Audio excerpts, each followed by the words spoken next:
Mori, President of ASPAC, Ms. Tanya Nian, Chairman of Science Center Board, Associate Professor Lim Tim-Bing, Chairman of ASPAC 2012 Organizing Committee and Chief Executive of Science Center Singapore. Distinguished guests, good morning. It is my pleasure to have this opportunity to be here at the ASPAC 2012 Conference and Trade Show opening ceremony. To our friends from overseas, I would like to extend a very warm welcome to all of you to Singapore.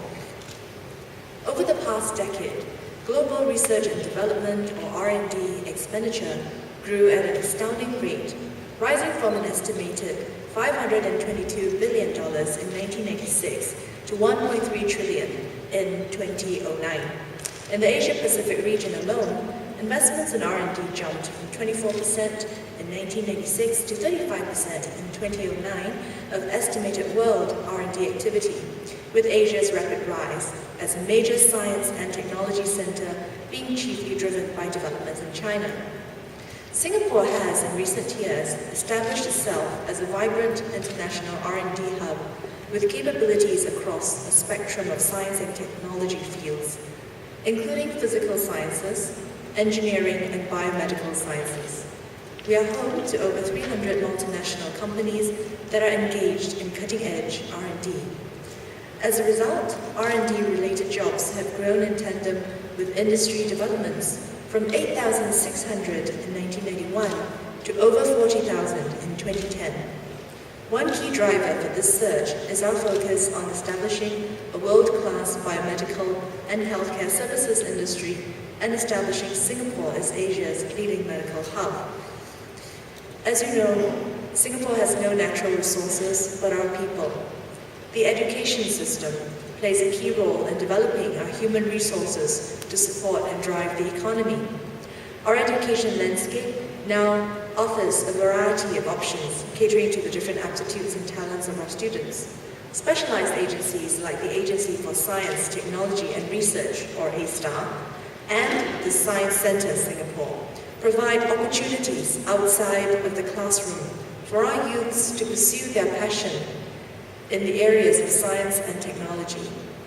Industry partnerships and collaborations have given rise to valuable programs such as research attachments and industry awards to identify, nurture, and recognize future scientists and researchers, and to provide them with real-world research opportunities. The Intel International Science and Engineering Awards and the Young Scientist Awards are just two amongst the many that are given out annually to encourage and motivate young research scientists and engineers. The acquisition of scientific knowledge should not be confined to the classroom, and this is where partners such as science centers come into play. Science centers play an important role in influencing the public's knowledge and attitude about science and technology. A study by scientists from Oregon State University noted that most people get their knowledge of science from outside of the school or the confines of formal education, confirming the enormous value of science centers and museums in sparking interest and curiosity among our youth in the mysteries of the universe and in the wonders of science. If science centers wield this much influence in educating the public about science, one might ask how science centers can retain their relevance in the world of the future. As the public become better educated and more well-traveled, it is essential that science centers anticipate and explore the possibilities of the future while staying relevant.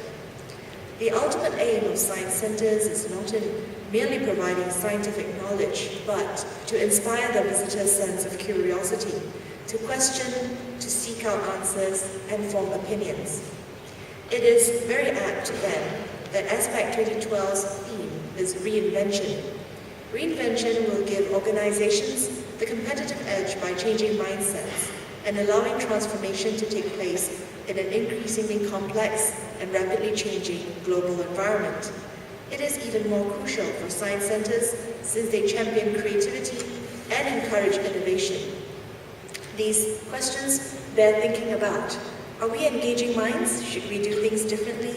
And how do we go about popularizing science and technology? questions to which I'm sure over the course of the next few days, many excellent answers will be found amongst our delegates in the room. Over the next few days, thought leaders and professionals from the world's leading science and technology centers and museums will examine all aspects of reinvention and share your knowledge, exchange ideas, and network with one another. ASPAC 2012, I'm sure, will prove to be a fulfilling experience for everyone and beneficial to friends and fans of science, both present and future. I would like to thank the Science Centre Singapore and ASPAC 2012 for inviting me here today, and I wish all delegates and participants a very fruitful and enjoyable stay in Singapore. Thank you very much.